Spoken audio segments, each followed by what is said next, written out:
Beneath a pale green sky, deep within the ancient city of Korath, the air held the weight of centuries. Stone-carved walls rose around a cavernous chamber. Amber lights flickered softly, casting long shadows that danced across ancient murals.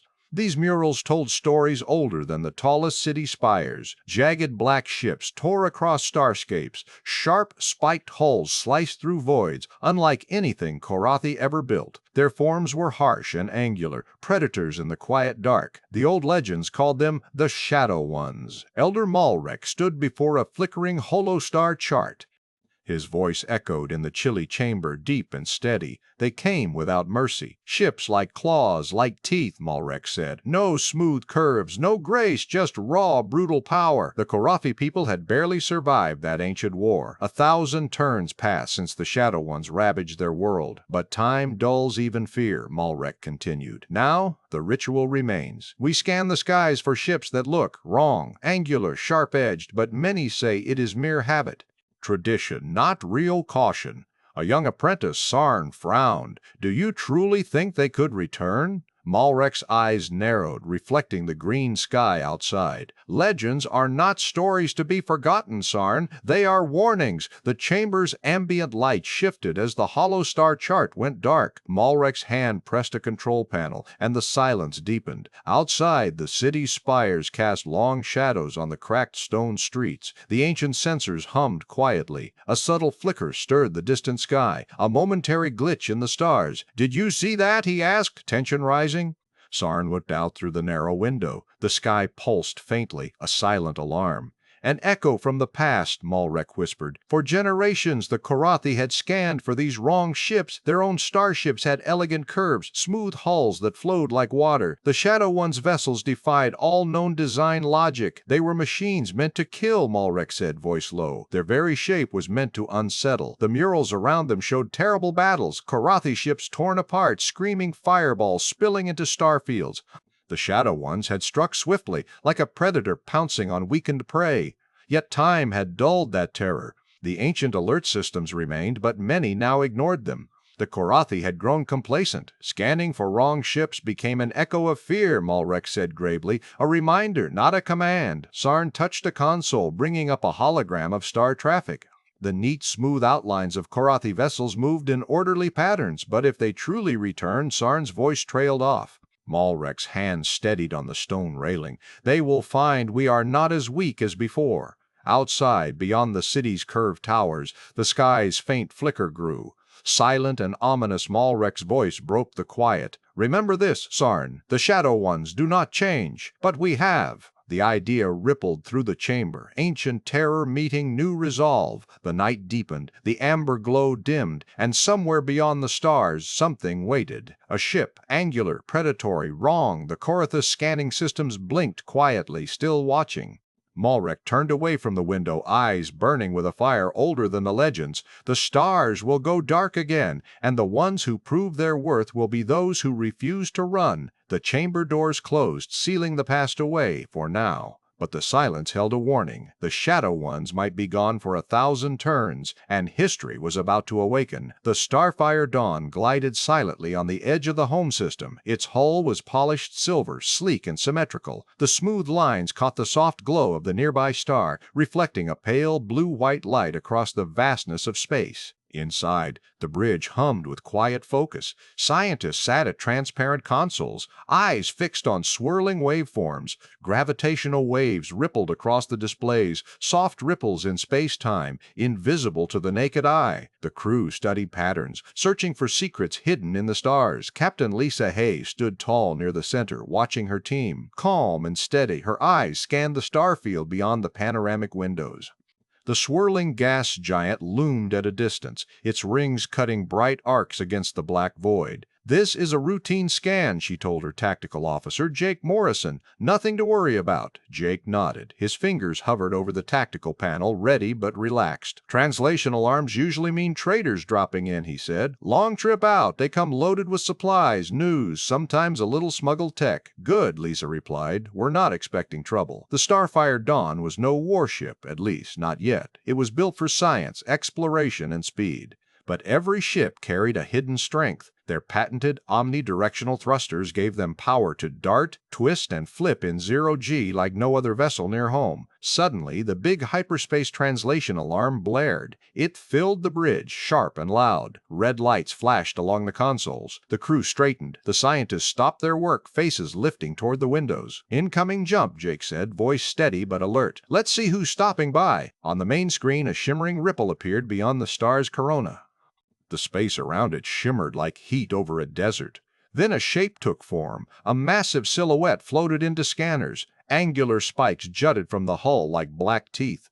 The shape was jagged and aggressive. No smooth curves, no elegant lines. It looked like a predator carved from shadows. Lisa narrowed her eyes. "That's no traitor." Jake tightened his grip on the console. "I've never seen anything like this. It's huge, and it doesn't match any ship profiles," the scientist murmured uneasily.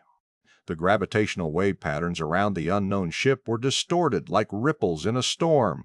Lisa's voice cut through the tension. "Keep calm! Let's gather data!" The ship's angular form pulsed briefly as it finished its hyperspace jump. The bridge lights dimmed, replaced by the cold glow of scanners tracking every edge and spike. Jake keyed a quick report to command. "Unknown vessel at system edge, not marking friendly or civilian. Awaiting orders." Lisa studied the shape. "Report back if it moves hostile." The Starfire Dawn held its position.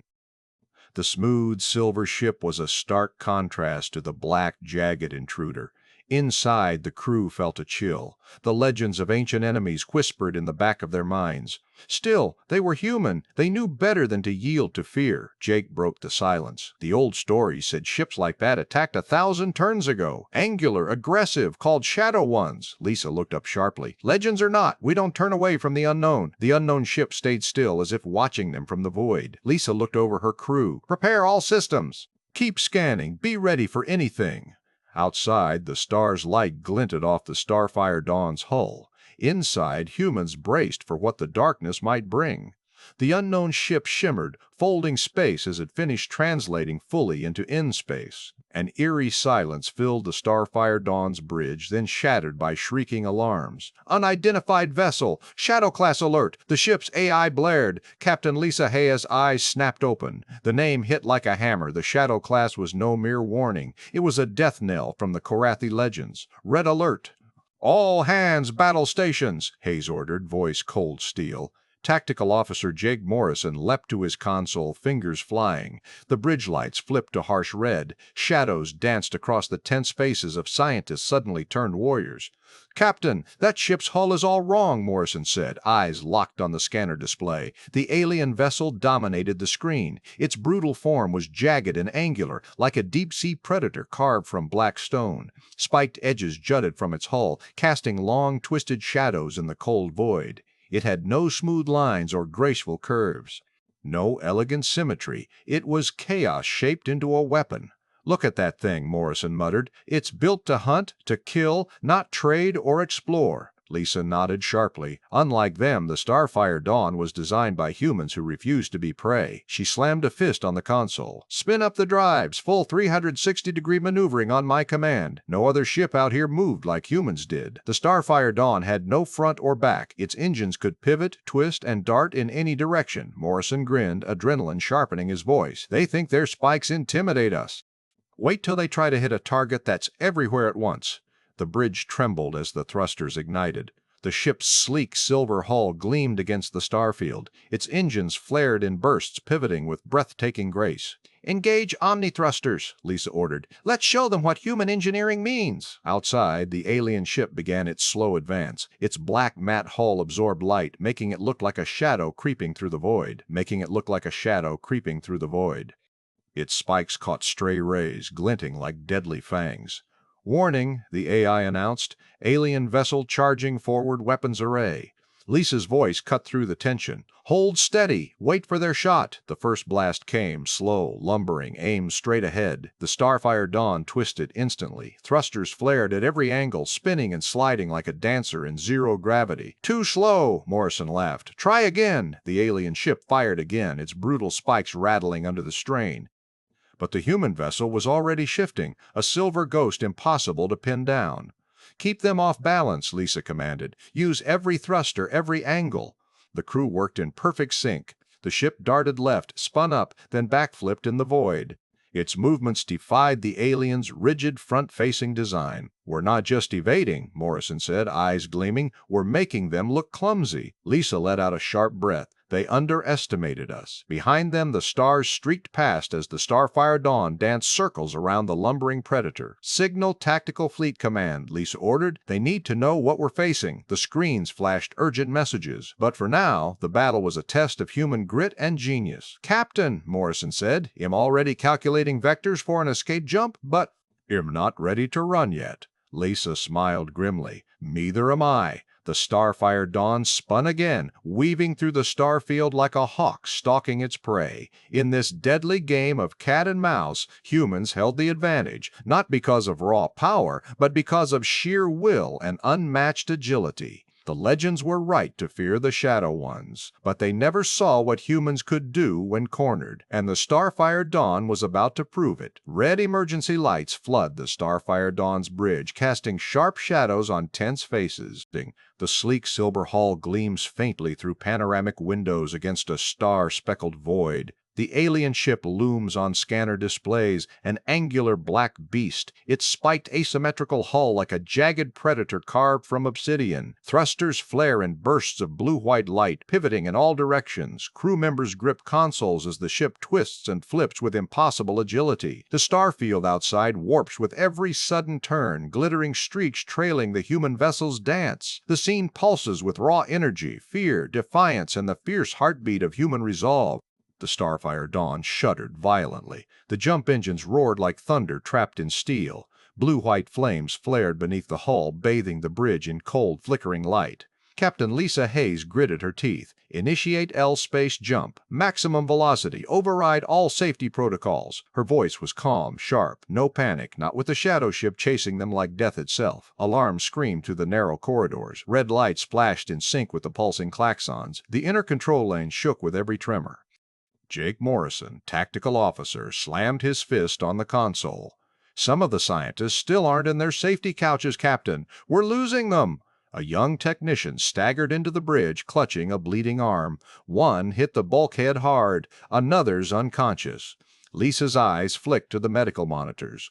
A surgeon's face appeared on a hollow screen, urgently directing triage teams. "Secure the injured. Keep the bridge clear," Lisa ordered. "This jump is our only chance." Outside the panoramic windows, stars elongated into streaks of white fire. Space warped around them, a tunnel of light bending under the pressure of impossible speed. The ship groaned, systems overloaded. "Engines at 120% output," announced the chief engineer, voice strained. "Hull integrity holding, but just barely. Push it harder. We're not staying here to play catch," Lisa snapped. Jake's fingers danced over the tactical display. "Shadow vessel is still on pursuit vector, slow but relentless." Lisa's jaw tightened. "Then we outrun it. No ship in this quadrant can match a human jump drive pushed to the limit." The bridge lurched again. Crew members were thrown from their seats. Consoles sparked. Warnings flashed in crimson script. "Hold fast!" Lisa barked, gripping the command chair. Her knuckles went white. Amid the chaos, Lieutenant Mira, the science lead, cried out, "I didn't make it!" The corridor collapsed before I could reach my couch. Jake's voice softened. "We'll do our best, Mira. Hang on." Mira swallowed hard, nodding, blood trickling down her temple. "Captain, jump coordinates locked. Engaging now," the navigator announced with finality. The ship shook as space folded. The ship touched. Warnings and a black nothingness. For a moment, silence ruled the bridge. Then came the deafening surge as the Starfire Dawn tore through L-space faster than any human vessel had ever dared. Inside, the wounded groaned. Pain mingled with determination. Lisa scanned the status reports. "How long until we reach home system?" "Estimating 45 minutes at this speed," came the reply. "Good. That's time enough to regroup." Outside, the sickly green glow of the Korathi homeworld appeared on the horizon, a beacon in the dark void. "Hull stress levels rising to critical," the engineer warned. "If we push any harder," Lisa cut in, voice ironclad, "then we'll fix it when we get there. Right now, survival is all that matters." Jake gave a grim nod. Human guts and grit, always the edge. The bridge crew exchanged a brief, fierce glance. They knew the legends, they knew the Shadow Ones, but they also knew one truth. Humans never quit. Not when the stars themselves went dark. Which Jake gave a grim nod. The Starfire Dawn screamed through space, a silver streak fueled by raw courage and relentless will. They would live to fight another day, and when they did, the universe would learn that humans were not just survivors, they were predators. The bridge of the Starfire Dawn glows under harsh red emergency lights. Crew members, bruised and bloodied, clutch consoles as the ship quakes violently. Outside, the swirling tunnel of L-space stretches infinitely, stars stretched into blazing streaks of white and blue. Control panels flash warnings, sparks fly from overloaded interfaces. The silver hull gleams faintly through panoramic windows, framed against the ominous green shimmer of the distant Korathi homeworld. The scene is chaos tempered by steely resolve, human tenacity made manifest in a ship defying the void. Mark Adrin sat slouched in his chair, eyes half-lidded, staring at the endless streams of traffic data flowing across the control station's holopanels. The orbital traffic control room was cramped and cluttered, bathed in the cold blue glow of blinking consoles. Outside the reinforced glass windows, the massive orbital station spun slowly, its gleaming rings catching light from the distant sun. Another quiet shift, another boring cycle, then the shriek cut through the calm like a guillotine. The shadow ship alarm screamed, a harsh guttural howl that instantly snapped Mark upright. The piercing warble filled the cramped control room, bouncing off the low ceiling and walls. He knew this sound too well, not because it was common, no one wanted to hear it, but because his daughter had once rigged their home door chime to play the alarm's tone. A cruel joke when she was 10, laughing as he jumped every time the door creaked open. Now that dreaded sound blasted through the station. No prank! Mark's fingers flew over the holo keys. Shadow ship alarm, he muttered, voice tight. Red warnings flooded the screens. The ancient alert that no one had hoped to hear again. Priority alert to system command. Unknown vessel detected at translation vector near orbital perimeter. Possible Shadow-class vessel. Request immediate assessment. His voice was steady, but inside, adrenaline thrummed. The legends told of the Shadow Ones. The last time they appeared, they had left entire systems blackened and silent. A dozen stations away, system command sprang to life. Mark glanced at the main view screen. The orbital rings turned serenely, betrayed only by the flicker of distress signals. The station's massive bulk loomed like a giant guardian in the void, but beyond the safety of its shields, the emptiness pulsed with menace. Minutes passed. Mark's fingers hovered over the console, refreshing scans. Then came the message. The Starfire Dawn had engaged the unknown ship. The human vessel had bought precious time. Relief flooded Mark's chest like a sudden warm wave. Starfire Dawn is holding it off, the comm officer reported. Mark exhaled sharply, rubbing the tension from his neck. Thank whatever stars, he whispered. Mark cursed under his breath. We're tempting fate, he muttered.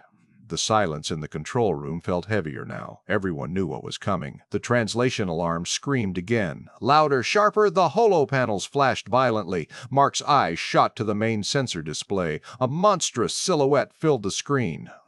Its hull was a nightmare of jagged edges and spikes, black as the void itself, like some ancient sea predator dragged from the depths of forgotten nightmares. The station's lights dimmed briefly as emergency power kicked in. Shields at 60%. A voice crackled over comms. Mark's pulse hammered in his ears. The ship was closer than any had expected. Outside, the orbital station's massive rings rotated, but they no longer felt like a shield. Just a target. Brace for impact, Mark whispered. The control room erupted as alarms blared and crews scrambled. Mark slammed a palm on his console. No panic, he barked. Focus on defense grid. Activate point defense turrets and prepare countermeasures. His voice cut through the chaos like a blade. Suddenly, the station's external sensors showed the shadow ship's spines pulsing, energy gathering along its hull. Charging some kind of weapon, a technician shouted. Divert full power to shields, he ordered. The station groaned under sudden power shifts. The human controllers moved like a single organism, calm in the storm. Mark's eyes locked on the screen, fingers ready to command. The scanner room buzzed with urgent chatter. Shadows danced on the walls from flickering holo displays. Crew members stared at the main screen where the monstrous ship loomed. Its hull writhed like a living nightmare. The vessel resembled a deep-sea predator, a blackened leviathan from the abyss. Jagged spines jutted out at odd angles. Strange protrusions pulsed with dull violet light. The hull surface rippled, almost organic, as if breathing. Scanner technician Mark Adrin's heart hammered in his chest. His fingers hovered over controls, but no command fell fast enough.